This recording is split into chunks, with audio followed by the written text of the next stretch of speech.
Tata Motors demerger. Big breaking news at this point of time, right after the market closed. Tata Motors has decided to demerge in a sort of a reset and will list its CV business and the passenger vehicle business separately. Tata Motors अब यहाँ से speed pickup करता हुआ दिखाई देगी क्योंकि company ने एक बड़ा बिजनेस प्लान सामने रखा है। पहले तो कंपनी अपने कारोबार को 2 हिस्सों में बांटने की तैयारी में है।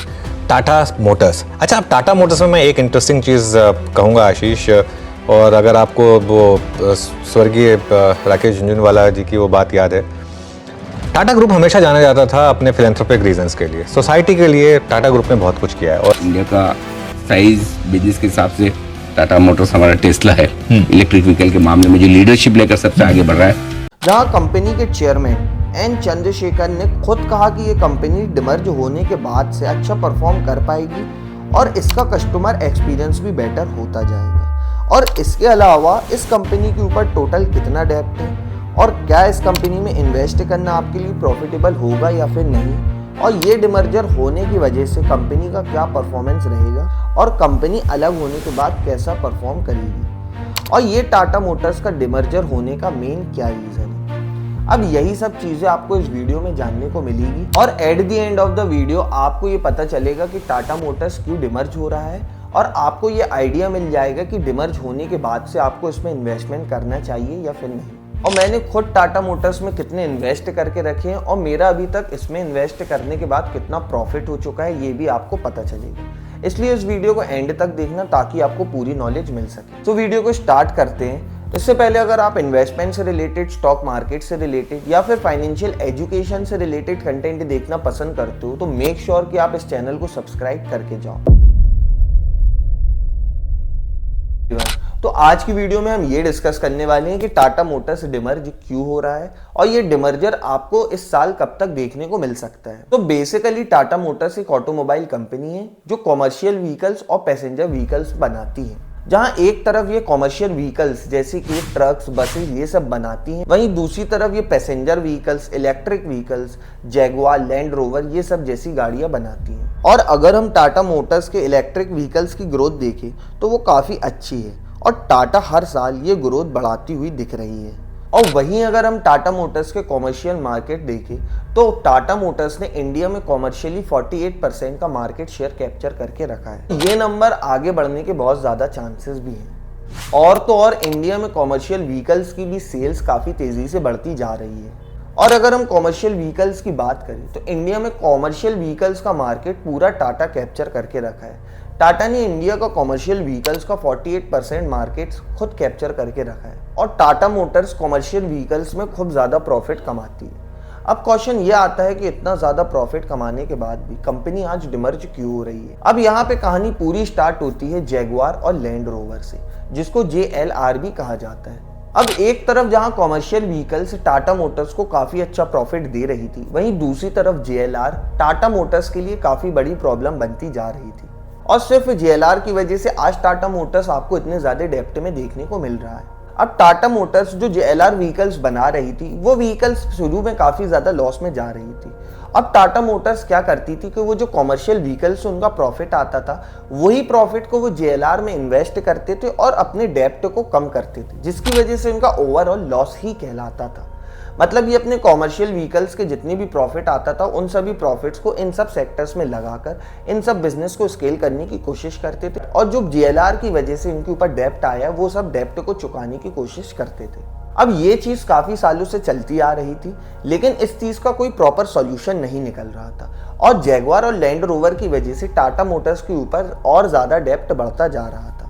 अब लास्टली इस चीज़ का सॉल्यूशन कंपनी के मैनेजमेंट ने यही निकाला कि इन दोनों ही कंपनी को डिमर्ज कर देना चाहिए, जिसकी वजह से ये दोनों ही कंपनी अपने अपने सेक्टर में अच्छे से परफॉर्म कर सके। जहां एक कंपनी सिर्फ कॉमर्शियल व्हीकल्स की तरफ फोकस कर पाएगी और वहां से अपना प्रॉफिट जनरेट कर सकेगी और वो बिजनेस में अच्छा ध्यान देकर उस बिजनेस को स्केल कर पाएगी। और वहीं दूसरी कंपनी में passenger vehicles, electric vehicles, Jaguar और लैंड रोवर जैसी गाड़ियां बनाई जाएंगी, जहाँ पे ये पूरे सेक्टर को अलग से ध्यान दिया जाएगा। इनकी पूरी एक अलग से टीम होगी, इसमें अलग मार्केटिंग स्ट्रेटजीज का यूज़ किया जाएगा और डिमर्ज होने की वजह से ये वाले सेक्टर में कंपनी अच्छे से ध्यान दे सकेगी और इस बिजनेस को अलग से पर्टिकुलरली फोकस करके इस बिजनेस को अच्छे से स्केल कर सकेगी। और इस बिजनेस के कस्टमर एक्सपीरियंस को भी बढ़ाएगी ताकि इनकी सेल्स में काफ़ी ज़्यादा ग्रोथ देखने को मिल सके। अब इनका टारगेट यही है कि वो इंडियन कस्टमर्स को अच्छे से समझ सके कि इंडियन कस्टमर्स को इस कैटेगरी में कौन सी गाड़ियाँ किस बेसिस में चाहिए और उसके बाद वो इस चीज़ पे फोकस करके वैसी ही गाड़ियाँ बनाएंगे और अपने इस कंपनी को स्केल कर सकेंगे। अब JLR को बढ़ाने के लिए इनके पास बहुत ज़्यादा एडवांटेज है, जैसे कि जैगवार। अब जैगवार इनकी अच्छी परफॉर्म करने वाली गाड़ियाँ हैं। इसके अलावा अगर हम लैंड रोवर की बात करें तो लैंड रोवर में कई ऐसी गाड़ियाँ हैं जो इंडियन मार्केट में काफ़ी अच्छा परफॉर्म कर रही हैं। अब लैंड रोवर की अगर हम बात करें तो लैंड रोवर की कई गाड़ियाँ हैं, जैसे कि रेंज रोवर स्पोर्ट्स और डिफेंडर।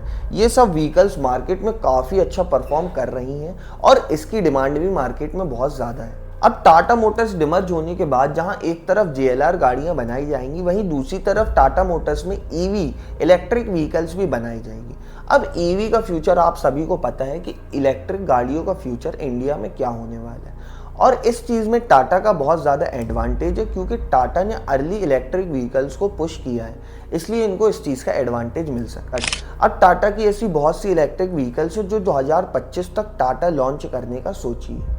जैसे कि 2025 तक टाटा अपनी टाटा कर्व EV लॉन्च करने जा रही है। अब ये गाड़ी अच्छी है या फिर नहीं, इसका डीप एनालिसिस मुझे तो नहीं पता, आप कोई भी कार रिव्यू चैनल में जाके ये चीज़ देख सकते हो। इसके अलावा टाटा की EV हैरियर आ रही है जो कि मार्केट में काफ़ी अच्छा परफॉर्म कर सकती है।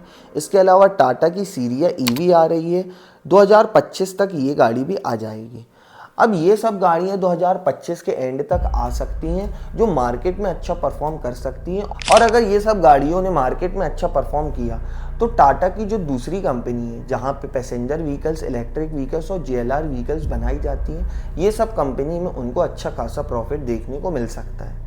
इसके अलावा हो सकता है कि टाटा मोटर्स अपने मार्जिन्स को बढ़ाए, और इनके पास एक EV का एडवांटेज भी है क्योंकि ये EV में अर्ली पुश कर चुके हैं और EV में पहले कदम रख चुके हैं, इसलिए उनको इस चीज़ का भी एडवांटेज मिल सकता है। इसकी वजह से वो अपने बिजनेस को काफ़ी हद तक स्केल करती जा रही है। लेकिन अब टाटा को इस चीज़ के लिए काफ़ी ज़्यादा प्रॉब्लम्स फेस करने को मिल सकती है। अब जैसे कि इंडिया में महिंद्रा एंड महिंद्रा और सुजुकी, अब ये सब कंपनी भी टाटा को बहुत हद तक कंपटीशन दे सकती है। और अगर हम SUV सेक्टर की बात करें तो SUV सेक्टर में लीडिंग कंपनी अभी जो है वो है महिंद्रा एंड महिंद्रा, और इस कंपनी को टाटा को टक्कर देने के लिए काफ़ी ज़्यादा मुश्किल पड़ सकता है, क्योंकि महिंद्रा एंड महिंद्रा भी काफ़ी अच्छी फंडामेंटल कंपनी है जो कि बहुत अच्छा काम कर रही है और उसकी SUVs काफ़ी हद तक चलाई जाती है। और अगर मैं अपने खुद का एक्सपीरियंस बताऊं तो इंडिया में टाटा को SUV सेक्टर में लीड करना काफ़ी ज़्यादा मुश्किल पड़ सकता है, क्योंकि इंडिया में महिंद्रा एंड महिंद्रा की SUVs की काफ़ी ज़्यादा डिमांड है और आने वाले टाइम में महिंद्रा एंड महिंद्रा अपनी कई सारी ऐसी SUVs और ऐसी गाड़ियाँ ला सकता है जो कि इंडियन मार्केट में लीड कर सकती है। अब यहाँ तक कि अगर आपको वीडियो समझ आ रही हो तो इस वीडियो को ज़रूर लाइक कर देना और हमारे चैनल को भी सब्सक्राइब ज़रूर करके जाना, ताकि हमारी वीडियो की रीच बढ़ सके और ये वीडियो ज़्यादा से ज़्यादा लोगों तक पहुँच सके। अब यहाँ पे एक मेन क्वेश्चन ये आता है कि हमें ये डिमर्जर कब तक देखने को मिल सकता है,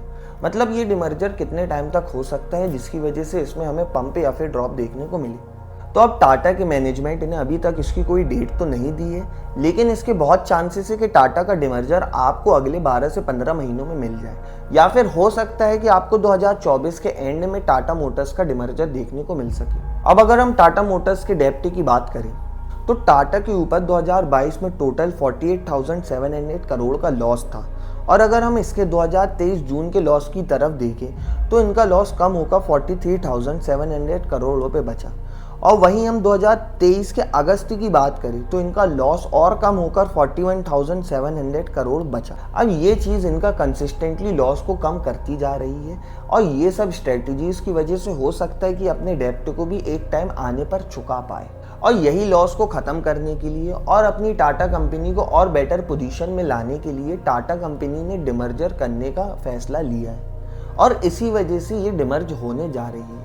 अब इस डिमर्जर होने की वजह से एन चंद्रशेखरन, जो कि खुद टाटा मोटर्स के चेयरमैन है, उनका कहना है कि डिमर्जर होने की बात से ऑटोमोबाइल कंपनी ओपनली और इंडिपेंडेंटली अलग अलग काम कर सकेगी, जिसकी वजह से वो अलग अलग अपने बिजनेसेस में ध्यान दे के अपने बिजनेस को अच्छा परफॉर्म कर सकते हैं। और दोनों ही कंपनी अपने अपने सेक्टर में अलग अलग तरीके से फोकस करेगी और अपने बिजनेस को स्केल करेगी। अब ये सब तो हो गई कंपनी की बात कि कंपनी क्यों डिमर्ज हो रही है और डिमर्जर होने की वजह से कंपनी का क्या प्रॉफिट हो सकता है। अब अगर हम एज अ इन्वेस्टर देखें तो एज अ इन्वेस्टर आपको इस डिमर्जर होने की वजह से क्या क्या प्रॉफिट देखने को मिल सकता है।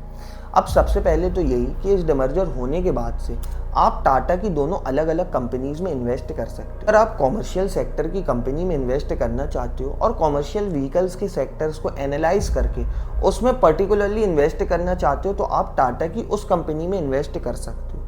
और अगर आप JLR सेक्टर, EV सेक्टर या फिर पैसेंजर व्हीकल सेक्टर में इन्वेस्ट करना चाहते हो, मतलब आपने ये सब कंपनी का ग्रोथ देकर उसमें इन्वेस्टमेंट करने की सोची, तो आप उसमें ईजिली इन्वेस्ट कर सकते हो। अब इसके पहले टाटा मोटर्स सिर्फ एक ही थी, जिसकी वजह से आपको इस चीज़ से ज़्यादा प्रॉफिट नहीं हो पाता था, क्योंकि टाटा मोटर्स में कॉमर्शियल व्हीकल्स तो काफ़ी अच्छा परफॉर्म कर रही थी, लेकिन वहीं दूसरी तरफ JLR उतना अच्छा परफॉर्म नहीं कर रही थी, जिसकी वजह से टाटा मोटर्स को कॉमर्शियल व्हीकल्स के प्रॉफिट उठाकर JLR में इन्वेस्ट करना पड़ता था और इन सभी की वजह से आपको उतना अच्छा प्रॉफिट नहीं देखने को मिलता रहा। लेकिन अब इस डिमर्जर होने के बाद से आप इन दोनों ही कंपनी में पर्टिकुलरली इन्वेस्ट करके अपना अपना प्रॉफिट निकाल सकते हो। अब अगर हम इसके कुछ नंबर्स की तरफ देखें तो इसका Q3 का रिजल्ट काफ़ी अच्छा आया है, जहाँ पे ये डायरेक्ट 3800 से 7400 की तरफ बढ़ा है, मतलब इसमें बहुत ज़्यादा पंप देखने को मिला है। वहीं अगर हम इसका कंपाउंड ग्रोथ की बात करें तो लास्ट 10 सालों का इसका कंपाउंड ग्रोथ है -13%। वहीं अगर हम इसके लास्ट 5 ईयर की बात करें तो वो है -20%। और अगर हम इसके लास्ट 3 ईयर की बात करें तो वो हो चुका है 31%। मतलब ये डायरेक्ट नेगेटिव से पॉजिटिव की तरफ आ चुका है। वहीं अगर हम इसके PE रेशियो की बात करें तो लास्ट 5 ईयर का इसका PE रेशियो है 25.6 और लास्ट 3 ईयर्स का इसका PE रेशियो है 23.2 और अगर हम इसके करंट PE की बात करें तो वो अभी चल रहा है 18.8। अब ये चीज़ ये दिखाता है ये कंपनी ओवर वैल्यूड नहीं है। वहीं अगर हम इसके ग्राफ की बात करें तो इसका ग्राफ काफ़ी तेज़ी से ऊपर जाता हुआ दिख रहा है। अब ये सब चीज़ें ये दिखाती हैं कि टाटा मोटर्स काफ़ी अच्छा परफॉर्म कर सकती हैं फ्यूचर में और ये अपने इन्वेस्टर्स को अच्छा परफॉर्मेंस दे सकती है। बाकी तो आप टाटा के बारे में जानते ही हो कि टाटा कितनी ट्रस्टेबल कंपनी है, मतलब आप इसमें इन्वेस्ट करने से पहले नहीं भी सोचोगे तो चलेगा। आप इसमें इन्वेस्ट कर सकते हो और लॉन्ग टर्म में आपको ये डेफिनेटली प्रॉफिट देकर ही जाएगी। अब एट दी एंड अगर मैं अपनी बात करूं कि मैंने खुद टाटा में कितना इन्वेस्ट करके रखा है तो मैंने टोटल अभी तक टाटा मोटर्स में 25K की इन्वेस्टमेंट करके रखी है। अब ये इन्वेस्टमेंट मेरी बढ़कर 37,000 हो चुकी है, मतलब मैं अभी 12,000 के प्रॉफिट में चल रहा हूँ। अब मैं अपना पोर्टफोलियो का एसेस तो इस वीडियो में नहीं डाल सकता ड्यू टू सम रीजंस, लेकिन मैं ये कह सकता हूँ कि मैं अभी टाटा मोटर्स में इन्वेस्टेड हूँ और मैं इसमें प्रॉफिट में चल रहा हूँ और मैं अपने प्रॉफिट को होल्ड करने वाला हूँ जब तक ये डिमर्ज नहीं हो जाता। और डिमर्जर होने के बाद से बहुत चांसेस है कि मुझे इसमें और अच्छा प्रॉफिट देखने को मिल सके। अब आप इसमें इन्वेस्ट करना चाहते हो या फिर नहीं, ये आपका ही डिसीजन रहेगा। सो वीडियो को यहीं एंड करते हैं। एट दी एंड अगर आप ये जानना चाहते हो कि ओयो कैसे अपने एंड की तरफ बढ़ता जा रहा है तो स्क्रीन में आ रही वीडियो को क्लिक करके आप ये चीज़ देख सकते हो। So that's all in this video. Please drop a like if you find this video helpful and dislike it if there was any mistake. So bye bye and have a great life.